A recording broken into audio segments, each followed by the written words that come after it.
स्वागत है स्वागत है स्वागत है स्वागत है आपका एक बार फिर आपके और मेरे अपने YouTube channel arts with Suraj sir के अंदर। पिछले सिलेबस के अंदर हम लोगों ने देखा था, हम लोगों ने धीरे धीरे महाराष्ट्र बोर्ड आर्ट्स के 12th के सब्जेक्ट का हम लोगों ने ज्योग्राफी कंप्लीट किया था फर्स्ट लेसन। इसके बाद हम लोगों ने पॉलिटिकल साइंस का फर्स्ट लेसन कंप्लीट किया एंड आज हम लोग आ गए आपके साथ हिस्ट्री का सारी चीजें कंप्लीट फर्स्ट लेसन कंप्लीट करने के लिए। फर्स्ट लेसन है इसका renaissance in Europe and development of science. बहुत सारे बच्चों का ये कमेंट आ रहा है कि सर हिस्ट्री कराइए, ज्योग्राफी कराइए, सर कोई बोल रहा है कि सर पॉलिटिकल साइंस कराइए, कोई बोल रहा है सर इकोनॉमिक्स कराइए। बहुत सारी चीजें हो रही है, टेंशन मत लो, घाई नहीं करना है, धीरे धीरे करके सब कुछ कंप्लीट करेंगे, इसी तरीके से करके यहीं कराएंगे, यहीं पढ़ेंगे, यहीं जाएंगे। अच्छी बात यह है कि आप रोज 6 बजे आके वीडियोस देख रहे हैं एंड उससे पढ़ रहे हैं, सीख रहे हैं एंड आप ये चीज देख के जरूर करिएगा कि आपको किसी ने कहा था कि तू आर्ट्स लिया है, तेरा कोई करियर नहीं है एंड तेरा कोई भी फ्यूचर नहीं है, उन सबको गलत साबित करना है एंड हमें साथ मिलकर मेहनत करना है। मैंने कहा था वो चीज याद कीजिए कि यहाँ पे शाम को 6 बजे हमें दुनिया से मतलब नहीं है, सिर्फ तुम और मैं, सिर्फ तुम और मैं, हम दोनों रहेंगे एंड दुनिया के लिए एक बेंचमार्क सेट करेंगे कि आर्ट्स वाले भी कुछ कर सकते हैं। आइए बिना समय को गवाते हुए स्टार्ट करते हैं चैप्टर का। Chapter number 1 the Renaissance of Europe and development of science. History का चैप्टर है ये, चैप्टर नंबर 1। बात करेंगे सर इसमें रेनाइसेंस की। सर रेनाइसेंस, सर एक मिनट, हाँ सर रेनाइसेंस, सर रेनाइसेंस मतलब क्या होता है? रेनाइसेंस मतलब होता है रीबर्थ। क्या होता है? रीबर्थ। सर रीबर्थ किसका? कोई चीज इसमें जन्म ली थी क्या? जन्म नहीं ली थी सर, जन्म लेके मर चुकी थी फिर बाद में जन्म ली, उसको बोलते हैं रीबर्थ। ठीक है ना? जब कोई आदमी मर गया हो, मरने के बाद फिर से जिंदा हो जाए, बोलेंगे अरे इसका पुनर्जन्म हुआ है, इसका रीबर्थ हुआ है। तो यहाँ पे रीबर्थ, सर क्या इसका मतलब यूरोप में किसी का जन्म हुआ था ना, या फिर से किसी का रीबर्थ हुआ था? हाँ सर यूरोप में हुआ था।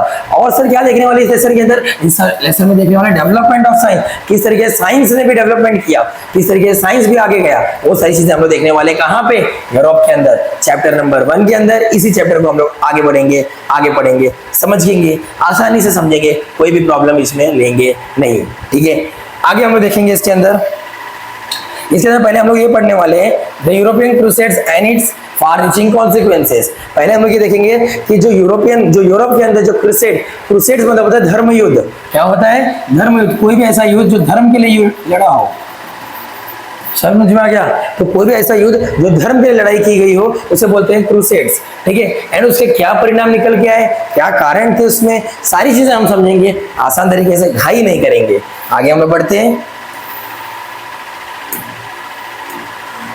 इसमें बताया गया द मेडिवल पीरियड। ये जो मेडिवल पीरियड था, यूरोप का जो मेडिवल पीरियड था, वो कहीं ना कहीं खत्म होने आ रहा था, कहीं ना कहीं वो खत्म होने आ रहा था एंड वहां पे देखा जा रहा था कि बहुत सारा एडवांसमेंट आ रहा है। क्या चीजों में? वहां के फील्ड ऑफ लाइफ में, मतलब लोग जो वहां पे रह रहे थे उनके लाइफ में बहुत सारा क्या आ रहा था, वहां पे क्या था, एडवांसमेंट आ रहा था, लोगों का स्टैंड ऑफ लिविंग कहीं ना कहीं सुधर रहा था। यूरोपियन लोगों ने बहुत सारी चीजें डिस्कवर की, जैसे जमीनें, जैसे कि हम लोग को मालूम है वास्को डा गामा, क्रिस्टोफर कोलंबस, याद रखना वास्को डा गामा ने इंडिया ढूंढा था। क्रिस्टोफर कोलंबस जो ये इंडिया ढूंढने तो निकले थे लेकिन अमेरिका ढूंढ लिए थे, अमेरिका वेस्ट जिसने अमेरिका ढूंढा था।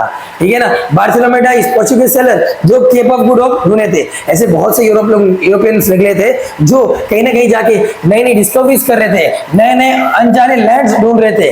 ठीक है, एंड ये सारे मूवमेंट्स के अंदर कहीं ना कहीं रिलीजियस रिफॉर्मेशन भी आ रहा था। लोग धर्म के अंदर बहुत सारे डेवलपमेंट, मतलब धर्म के अंदर ही बहुत सारे रिफॉर्म्स आ रहे थे, अलग अलग तरीके आ रहे थे। क्या आ रहे थे वो सब हम देखेंगे। The foundations of the modern period, अब याद रखना ये वो समय था जिस समय मॉडर्न पीरियड चालू होने वाला था और उसका कहीं ना कहीं ये नींव थी। सीधी सी बात है सर, एंशिएंट है, मिडिवल है, मॉडर्न है। तो एंशिएंट नींव है ना मिडिवल का, एंड मिडिवल नींव है क्या है, मॉडर्न का।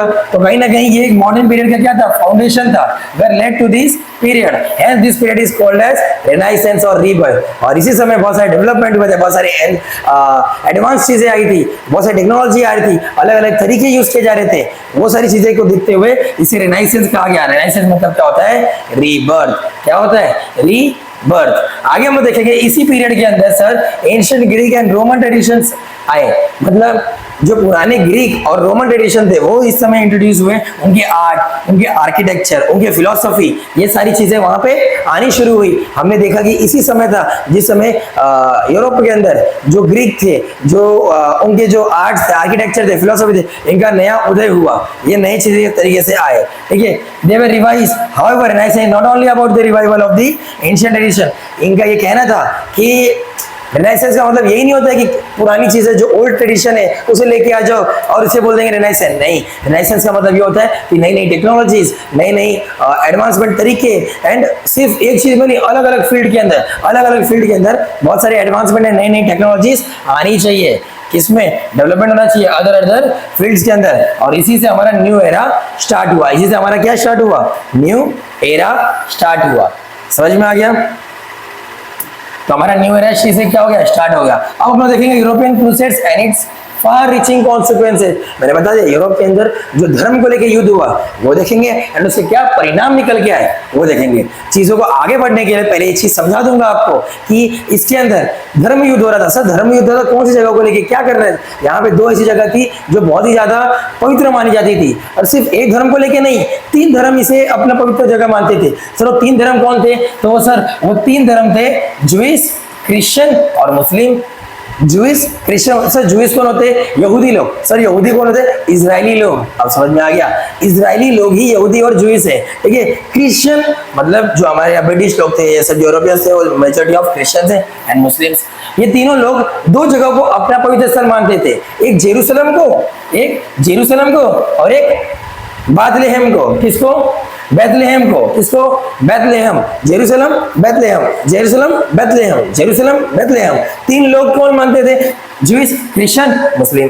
ज्यूइश, क्रिश्चियन, मुस्लिम। ये तीनों चाहते थे कि ये चीज हमारी हो। क्यों? क्योंकि हम लोग इसे अपना पवित्र स्थल मानते हैं। तो इस चीज को लेकर इन लोगों के अंदर वॉर चल रहा था, ठीक है। और 11वीं सेंचुरी तक ये किसके अंडर में था? ये दोनों जगह जो है जेरूसलम और बैतलहम, ये किसके अंडर में था? इस्लामिक रूल के अंडर में था। किसके अंडर में था?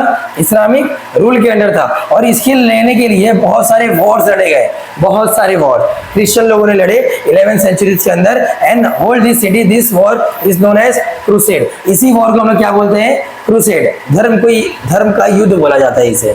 सीधे समझ में आ गया? एकदम क्लियर कट चीजें मैंने आपको समझा दी है। आगे हम लोग देखेंगे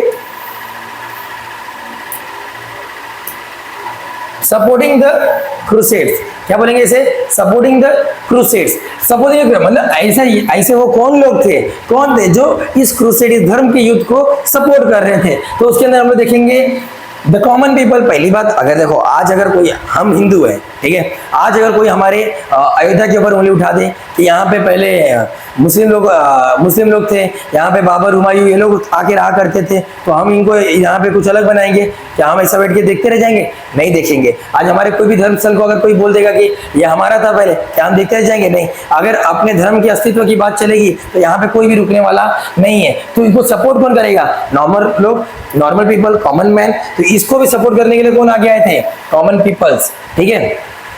इसको सपोर्ट कर रहे थे। क्यों? क्योंकि कॉमन, ध्यान देना, इसको सपोर्ट करने के लिए कॉमन पीपल आए थे। पोप्स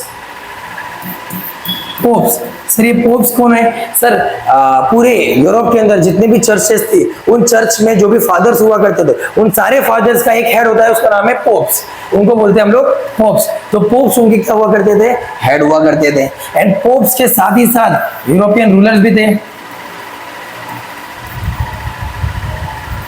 यूरोपियन रूलर्स, इन दोनों के अंदर आपस में हमेशा यही झगड़ा चलता था कि तू बड़ा है या मैं बड़ा हूं, ठीक है। इन दोनों के अंदर यही लफड़े चलते थे कि कौन इन दोनों में बड़ा है। क्योंकि याद रखना, यूरोप के अंदर सारे लोग क्रिश्चियन धर्म को फॉलो करते हैं, एंड क्रिश्चियन धर्म के रखवाले को ही पोप्स कहा जाता है। तो लोगों का सपोर्ट इनको था।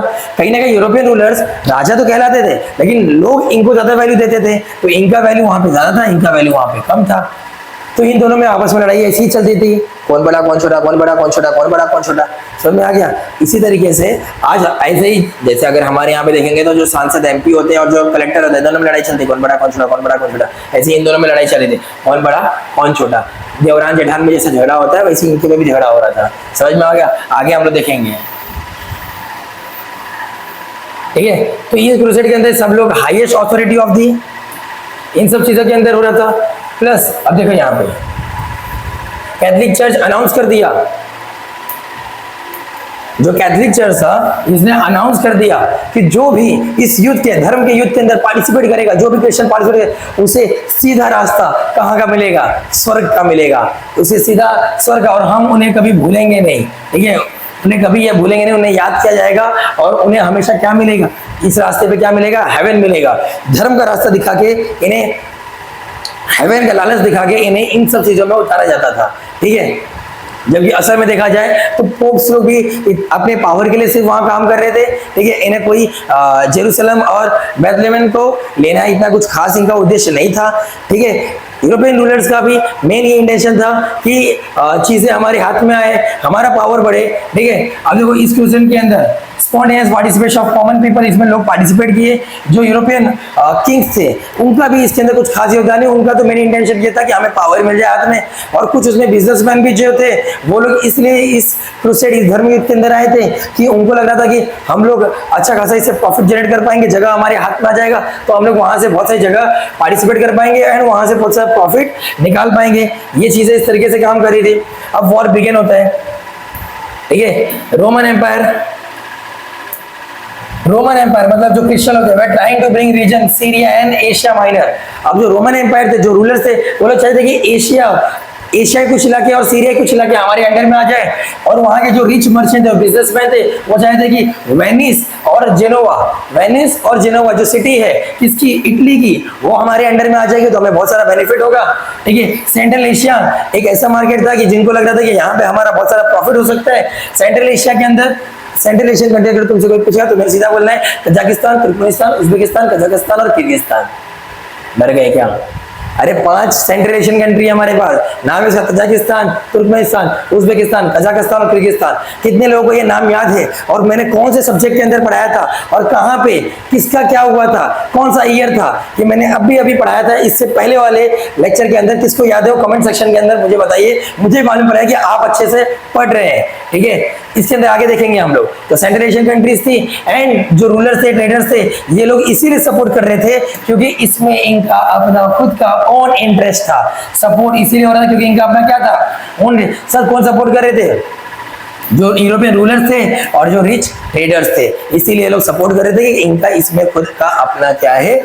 नया इंटरेस्ट था, खुद का इंटरेस्ट था। अब वॉर शुरू होती है, फर्स्ट क्रूसेड लड़ा जाता है 1096 के अंदर, ठीक है। सीई लिखा है। देखो पहले इन चीजों को हम लोग समझ लेते हैं। पूरी दुनिया के ऊपर ब्रिटिश राज कर रहे थे।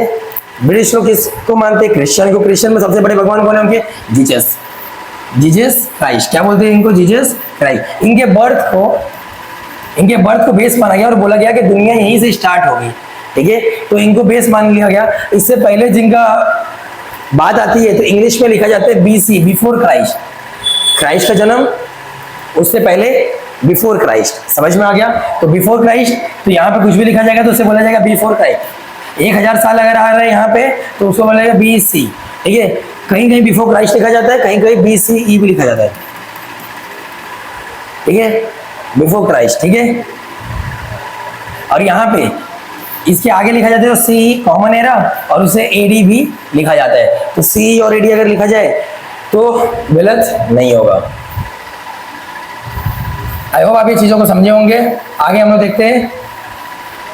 तो पहला क्रूसेड लड़ा गया 1096 सी के अंदर, while giving the call of second crusade। Second crusade का कॉल मतलब जब नया दूसरा क्रूसेड लड़ने वाले थे, दूसरा धर्म युद्ध, तो पोप यूगेनियस थर्ड ने हेल्प मांगी। किससे?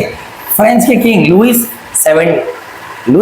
7 से मांगी, ठीक है। तो यूगेनियस थर्ड ने हेल्प मांगी, जो पोप थे उन्होंने किससे हेल्प मांगी? लुइस 7 से। एंड एक और किंग थे कोनार्ड थर्ड।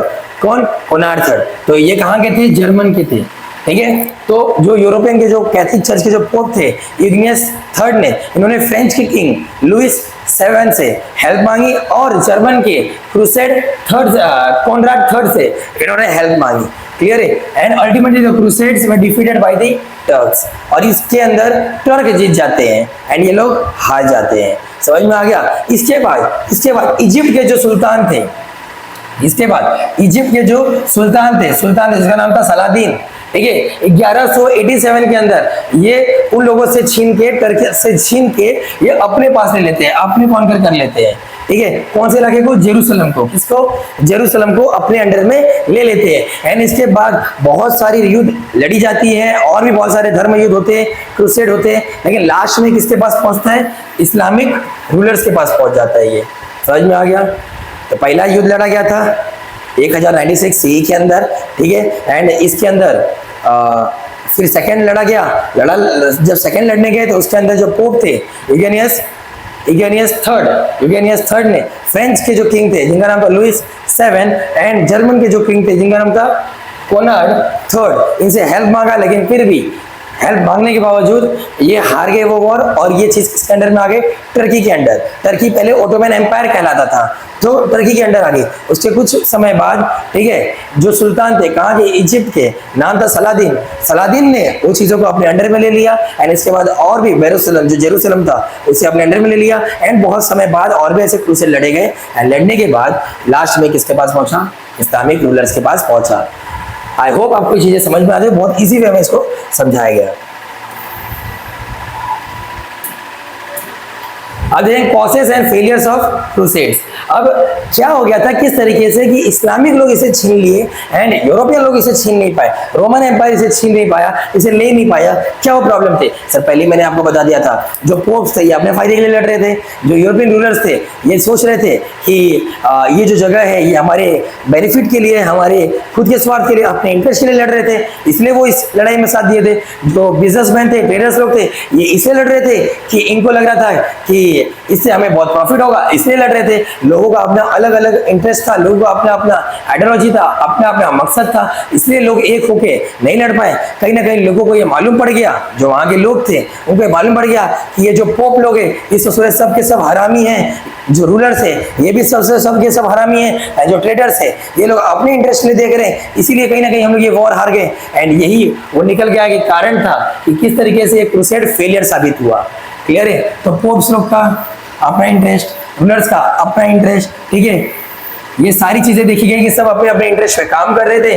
यूरोपियन किंग का आपस में डिस्प्यूट चल रहा था अदर पोप्स के अंदर, तो यूरोपियन किंग्स के आपस में झगड़े, किंग और पोप के अंदर वापस झगड़ा कि कौन बड़ा है कौन छोटा है, उसको लेके फिर जर्मन का जो एम्परर था जिसका नाम था जिसका नाम था बिजेंटिन था, वो खुद उसको सपोर्ट नहीं कर रहा था, उसका कोई कोऑपरेशन इसके अंदर नहीं देखा गया, इसलिए ये चीज फेलियर साबित हुई। क्लियर है? आगे देखेंगे हम लोग। अब इसमें देखेंगे सर क्या परिणाम निकल के आए, कॉन्सिक्वेंसेस क्या निकल के आए इस चीज को लेके। तो कॉन्सिक्वेंसेस अब इसमें हम लोग देखेंगे। कॉन्सिक्वेंसेस, कुछ हिस्टोरियंस का ये मानना था कि जो क्रूसेड्स इतने सारे वॉर हुए, वॉर हारने के बाद ये एक अच्छी चीज हुई, कहीं ना कहीं यूरोप से फ्यूडलिज्म हट गया। क्या हट गया सर? फ्यूडलिज्म। सर फ्यूडलिज्म क्या होता है? फ्यूडलिज्म मतलब सर जो लोग पावर में होते हैं, जिनके पास ज्यादा पावर है वहां की जमीनें भी उनकी ज्यादा होगी, ठीक है, जिनका एक्चुअल पावर ज्यादा होगा जमीन भी उनकी वहां ज्यादा होगी। समझ में आ गया? तो उनको बोलते हैं फ्यूडलिज्म। क्लियर है? तो फ्यूडलिज्म कहीं ना कहीं ये हट गया यूरोप से, जो कि एक अच्छी बात थी। दूसरा, कहीं ना कहीं लोगों को ये मालूम पड़ गया था कि ये पोप लोग हरामी हैं, अपने स्वार्थ से लड़ रहे। कहीं ना कहीं लोगों को ये भी मालूम पड़ गया कि यूरोपियन कंट्रीज है ये लोग भी अपने स्वार्थ के लिए देख रहे हैं, ठीक है। तो वो चीजें भी उस तरीके से काम करती, लोगों ने उनके ऊपर फेथ दिखाना बंद कर दिया।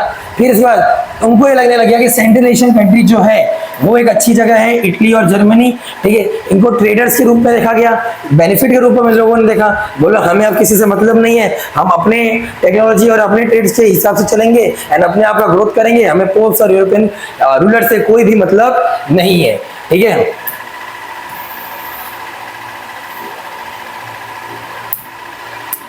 The European warfare went through the changes. European nations acquired expertise in building forts. अब इन लोगों का अब किसी से कोई भी लेना देना नहीं था, ठीक है। इन लोगों ने बहुत सारे चेंजेस लेके आए यूरोपियन लोगों ने, ठीक है। यूरोपियन नेशंस ने एक्वायर्ड किया बहुत सारे एक्सपर्टीज इन बिल्डिंग फोर्ट, बहुत सारी फोर्ट्स बनाने में इन्होंने बहुत सारे एक्सपर्टीज, बहुत सारी एक्सपर्टीज मतलब बहुत सारी स्किल्स अच्छे अच्छे जनरेट किए, अच्छे अच्छे फोर्स कैसे बनाए गए। Managing the military force of military outpost, मतलब किसी भी फोर्स को मिलिट्री आउटपोस्ट कहाँ कहाँ किसी के तैनात करना है, किस तरीके से हम अपनी जगह को बचा के रख सकते हैं, ये सारी चीजें इन्होंने देखी, ठीक है, समझी। ब्रिजेस बनाए इन्होंने कि आर्मी को एक जगह से दूसरी जगह कैसे हम ट्रैवल कर सके, वो चीजें इन्होंने देख रहे थे। नए नए रूट्स इन्होंने डिस्कवर किए। यूरोपियन किंग्स न्यू टैक्सेस लगाने लग गए जो सीधा सीधा राज खजाने में जाएगा। यूरोपियन किंग्स थे, वो लोग ने सीधा सीधा ये सब काम करने शुरू किए जो सीधा सीधा राज खजाने में जाएगा। जैसे आज हम लोग से गवर्नमेंट टैक्स देती है तो सीधा कहाँ जाता है, गवर्नमेंट के ट्रेजरी में जाता है, इंडिया की ट्रेजरी में जाता है, वैसे ही यहाँ पे भी जाने लग गया। आगे हम लोग देखेंगे European were introduce a new type of plants. जो यूरोपियन लोग थे तो नए तरीके के पौधे इंट्रोड्यूस किए, पेड़ पौधे, फ्रूट्स नए नए यूज किए, नए नए परफ्यूम्स इंट्रोड्यूस किए, ठीक है, डिफरेंट स्टाइल ऑफ क्लोथिंग, अलग अलग तरीके के पहनावे कपड़े इंट्रोड्यूस किए, ठीक है, शुगर चिनियां लेके आए, सिल्क, कॉटन, ये सारी चीजें नई नई जगह से ये लोग ने इंट्रोड्यूस किया, खुद बनाया, हर एक चीज ये लोग करने लगे, चीजें उगाने लग गए, सब कुछ फ्रूट हो, प्लांट हो, कुछ भी हो, ठीक है, टेक्सटाइल हो, स्पाइसेस, मसाले हो, मेडिकल हर्ब्स हो, है ना, वनस्पतियां, इन सब चीजों के बारे में इन्होंने पढ़ना शुरू किया, जानना शुरू किया, नए नए स्किल्स जनरेट किए, ठीक है। Prolonged times like crusade, European came into and contact with the Arabs and got introduced to several new subjects. अभी जो यूरोपियन लोग थे ये लोग अरब्स लोग के कांटेक्ट में आए एंड ये लोग ने नई नई चीजों के बारे में और भी नए नए सब्जेक्ट्स के बारे में पढ़ा, ठीक है। And European adopt many Arabic words used, alchemy, musics and commerce. जैसे यूरोपियन लोग अरब के कांटेक्ट में आए, ये लोग ने नए नए एल्केमी, म्यूजिक्स एंड कॉमर्स, इन सब चीजों के बारे में इन्होंने पढ़ना शुरू किया, नई नई चीजों के बारे में जानना शुरू किया, बिजनेस कैसे होता है उसके बारे में शुरू किया, गाना, म्यूजिक, भजन, ये सब चीजों के बारे में उन्होंने कहीं ना कहीं शुरू किया और देखा, समझा, जाना, ठीक है। कहीं ना कहीं हमने ये देखा कि इसके अंदर जो पोप्स थे, जो कैथोलिक चर्च के जो मेजर जो बड़े पोप्स हुआ करते थे, उनका इसमें दी एंड हो गया क्रूसेड के अंदर। एंड आई होप आपको ये चीजें बहुत अच्छे तरीके से समझ में आ गई होगी, चीजों को आपको इसी तरीके से अच्छे तरीके से समझना है, ठीक है। एंड यहीं पे हमारा चैप्टर नंबर 1, ठीक है, जो हम लोग ने रेनाइसेंस और डेवलपमेंट ऑफ साइंस स्टार्ट किया, उसका ये लेक्चर नंबर 1 यहीं पे हम एंड करते हैं। फिर से आपसे मिलेंगे लेक्चर नंबर 2 के अंदर। तब तक के लिए जय हिंद, जय भारत, जय महाराष्ट्र।